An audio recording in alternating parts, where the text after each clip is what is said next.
In our fourth in the series of our Hack the DJ videos from our event on Friday 8th of March, International Women's Day, I sat down with the encyclopedia of music and publishing, Sarah Polonsky, to chat about being an editor, her journey through music, working for Vibe magazine, working for DJ Mag USA, and generally being a general badass.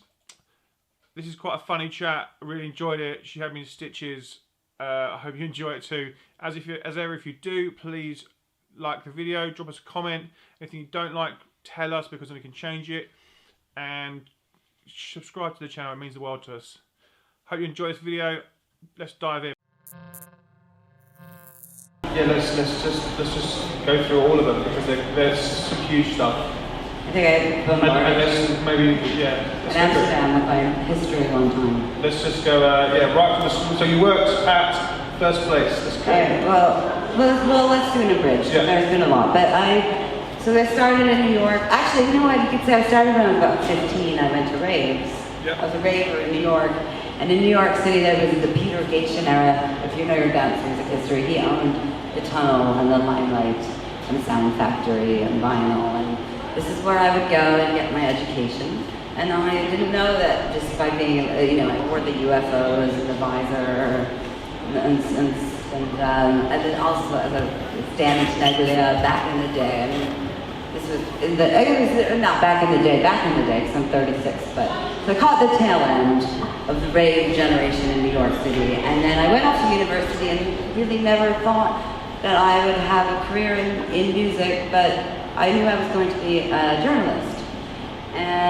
But all the while I had planted the seed of, I love to go clubbing, I love to know about people, and I happened to just become a walking encyclopedia of music.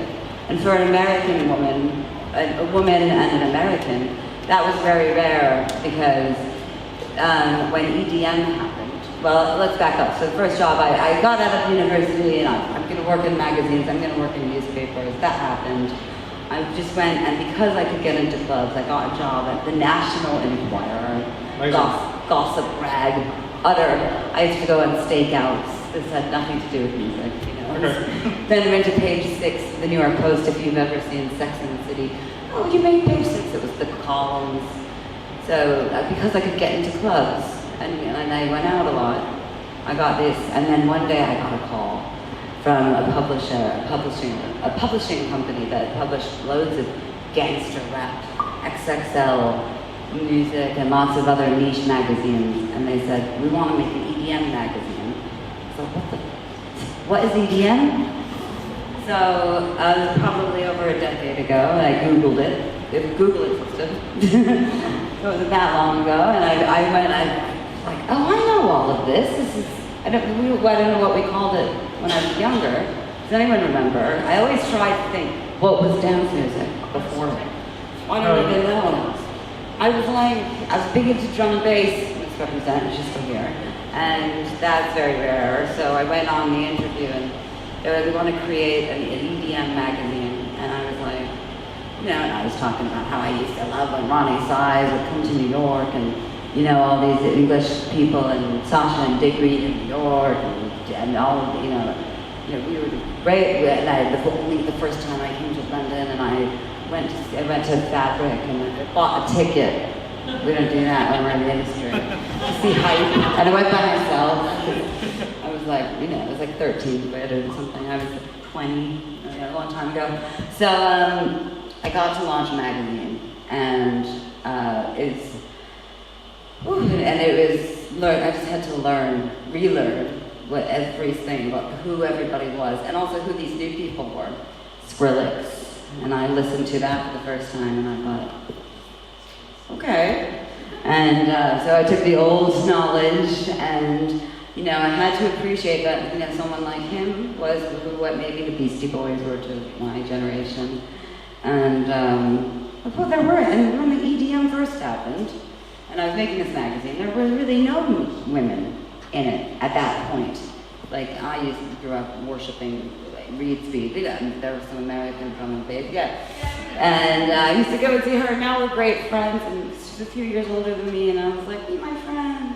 Anyway, so I launched this magazine, and all of a sudden the very famous 25-year legendary Biggie, Tupac fueled magazine, Vibe, founded by Quincy Jones. They reached out to me and they said, we want to integrate dance music. It's really hot right now. And I was like, get out. Like, Vibe magazine. So I went over there. That's a big thing. What? A big move, have you? What? A big move. A big move, and it's a big move. I was really excited because also I love hip hop, and I think if you're going to be a music editor, you need to know everything about music, all of it, as much as possible. So when I went into Vibe, it was interesting with two women speaking, men misrepresent. I was like, oh, the minority is white women. It's so rare in the world, but in music, in dance music specifically, well, if you've made it as a white woman, you've beaten the odds because we work with all black men, all the time. So that was Vibe. I was the cream in the coffee, and I was quite happy and I've got this personality, and it's what I'm stuck with. I can't change. I've been asked too many times, but tone it down. Like, try, get into trouble. But you know what? I also get where I am going by not, even when I do get afraid and I get anxiety. Because, when I went to pick who was going to be on the cover of Vibe, and I was like, well, it can't be like, Tiesto. Like, it can't be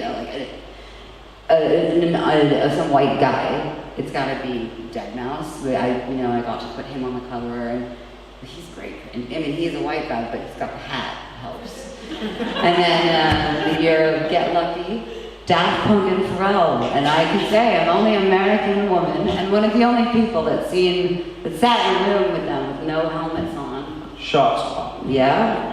They didn't let me take a picture. But Pharrell did. That's incredible. He said I had a nice chest, which usually, as a feminist, you get mad, but you know what? It's Pharrell, I'll take it. I was like,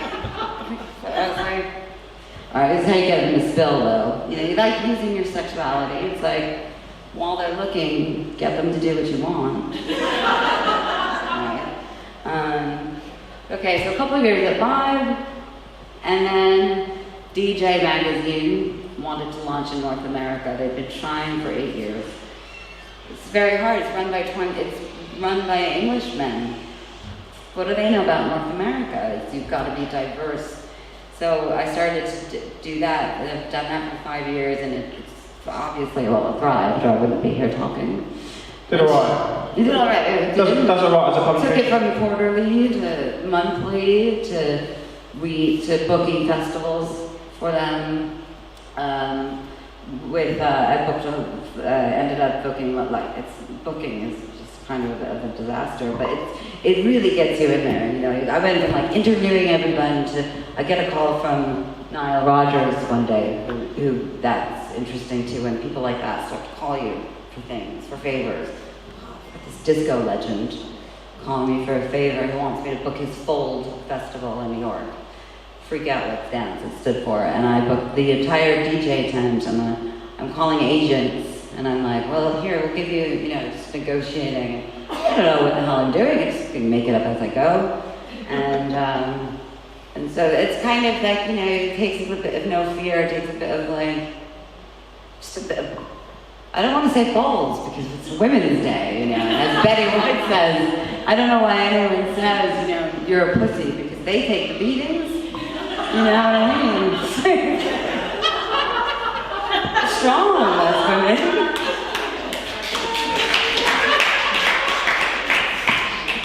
So yeah, here we are. So now, let's take it. Grahame, next question.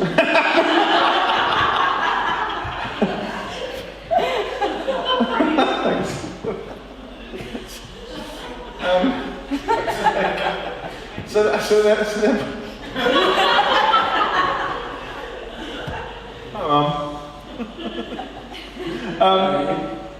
And then I guess let's shift the focus. let's obviously you've covered lots of DJs, you work with lots of DJs, and let's talk about how you would see DJs getting further by using press, I guess. By using By using a kind of press release. You're just using press to get yourself further. I want to kind of let's just change. I'm kind of lost for words a little bit. So it's interesting being in the press and being the subject of the press, but that's neither here nor there. Maybe a little bit. Like I can relate to what the misrepresent was saying before about reading about yourself. You know, you have if you're gonna be a DJ, if you're gonna be a name in any field these days, sorry, you're gonna be written about.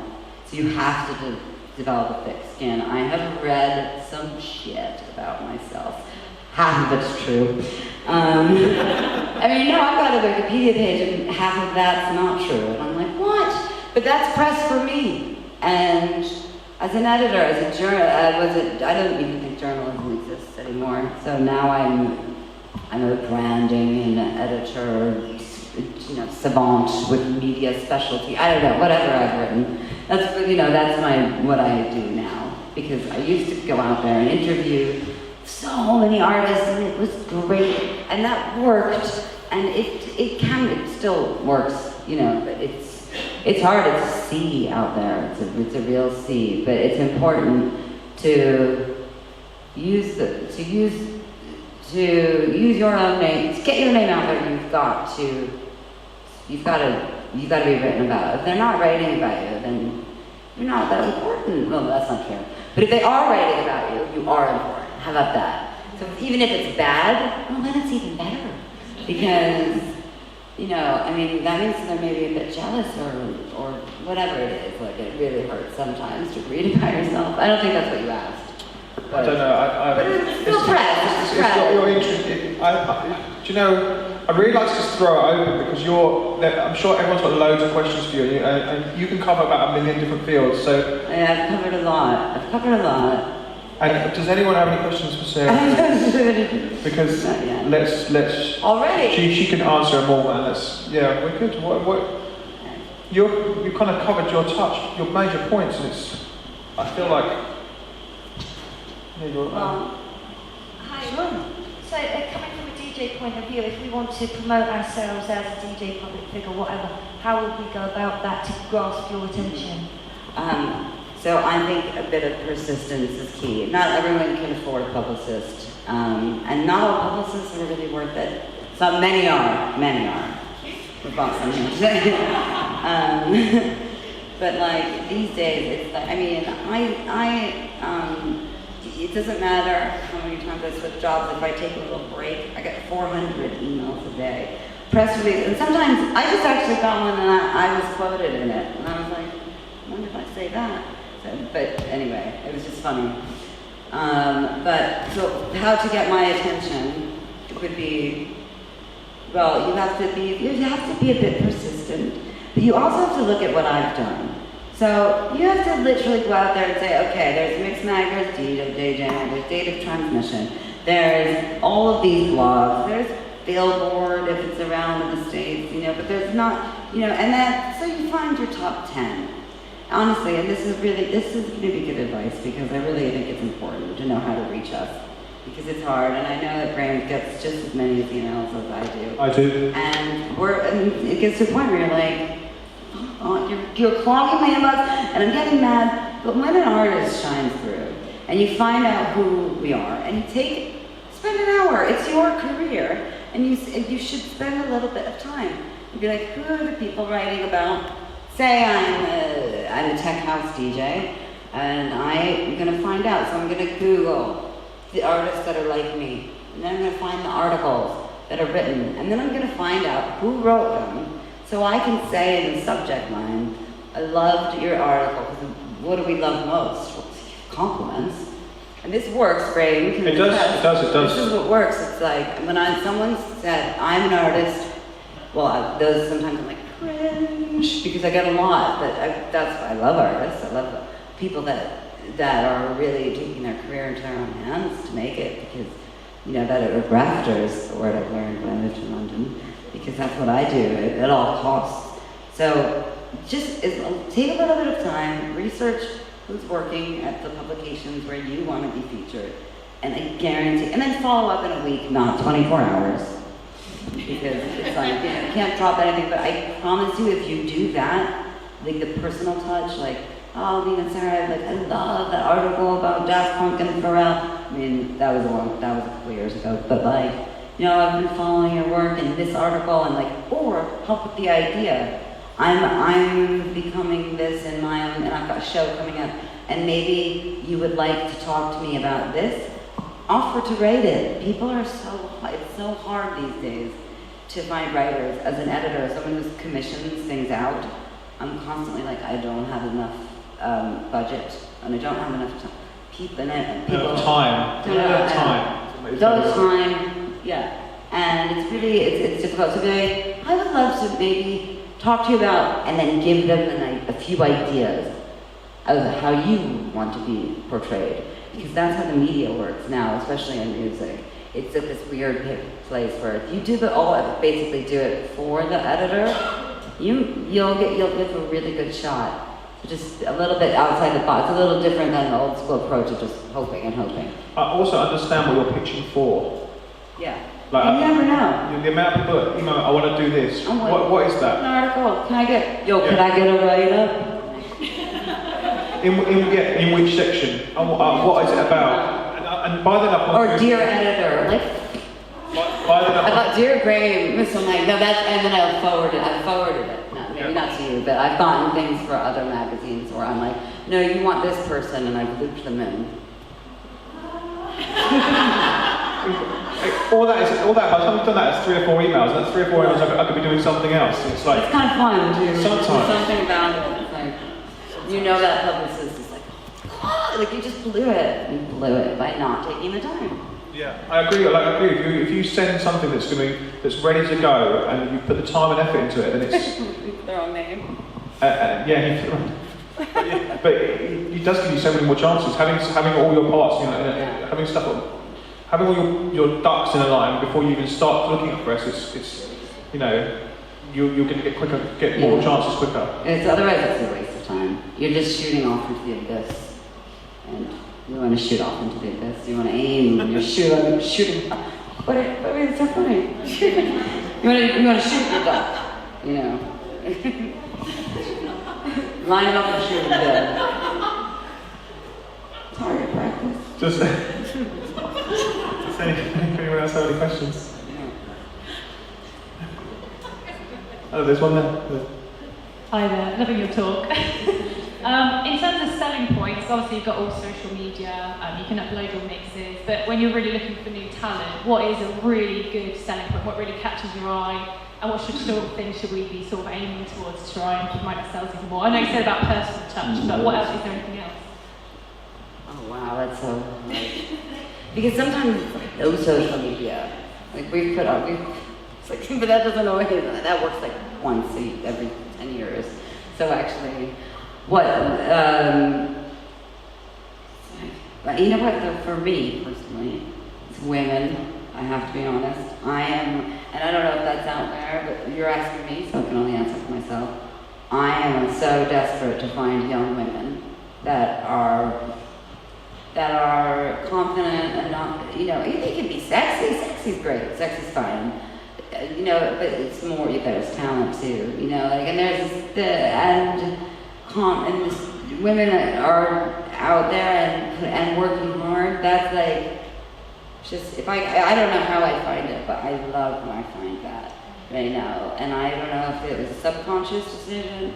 I hire women that are these young, beautiful interns, because so many women when I was young, they wouldn't help me. They thought I was a threat, but no, there's going to be a before you, there's going to be an after you. No matter what, this exists in artists, this exists in every field.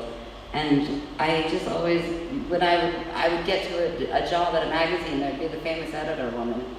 She would be a vulture, mean bitch, and I was like, but I've always worshipped you, and I'm not a threat. So standing out would be, I don't know if I'm digressing again, but I do that. One thing I want to ask you is, great to find women that, I don't know, that's been my thing. I've been like hungry for young women. I'm like, let's rule, because we're good women. Hire us. Well, I'll hire you. We spoke a lot about DJing, but let's just your tips on maybe working in music. Obviously, you've worked a lot in it, and what would be your big advice for getting a job in music? Getting a job. Well, okay, so here's something else. I've had a lot of success. I've had a lot of failure. Not failure. I'm in media. I have had a lot of experiences, and you have to keep going because for every big win, you're going to have a million big losses. And I've had a really, really great career. It's still going. It's not over. But so far, it's like everyone's always like, "Oh my God!" It's like, "Oh, and your social media." Misrepresent. I mentioned this. Your social media looks great. I'm like, yeah, well, that's because I control it. You know, like I put it. You have to stay positive and don't be self-entitled. There's a lot of that going on. In the millennials. You have to work hard, you have to graft, you cannot just show up and be like, well, I finished college, I want to be a star in the music business now. No, you need to show up and work for free in the beginning, usually. You have to, and then after a certain point you have to know your worth. But if you're not worth anything, and I don't mean to be harsh, but I am harsh by nature, but I'm also with love and passion. Sometimes I put in 18-hour days for weeks, and I want to die. And then sometimes I just can't even move. But until you feel, and I'm just going to binge on Netflix, and that feels really good too. And that, that's been discussed a lot. But I'm sorry, but if you're young and just starting, you are not tired. You've not ever felt tired in your life. You know what I mean? Like if you're so don't show. We've all been there. Remember the people you're going into work for in the music business. We've had hangover. Okay, we know you're out. You have to be out every night, but you have to show up. So I'm like, don't give me an excuse because I've been there, babes, times 10, and I'm still here, and I'm just like alive, even if it's like a little. You have to work. You have to work really hard. And that's my biggest advice because otherwise it's like I just get a lot of people not working and it's really disappointing because you have to be dependable and if you can't make it, you've got to call. You've got to be honest. You make your claim on being honest and showing up because you just never know. So and don't ever say that's not my job. Offer to help with anything. I will help with anything, anytime. I'm married to a music manager. God help me, DJ manager. I never thought that would happen. He works harder than I do, and I never thought I would know anyone that works harder than I do. But and I'm quite happy if something needs to get done and I'm not working. I will go and one of his artists wears masks, and I'm like, I'll go and I'm going to be CEO of the mask distribution today. And I'll go out. I don't care, there's no job too small, is there? Because there's so much to get done for any business to run. So, offering to help, it's like, goes so far. It's like bussing tables in a restaurant. You always have something to do. Exactly. Yeah. Thank you very much. Yeah. Thank you. Thank you.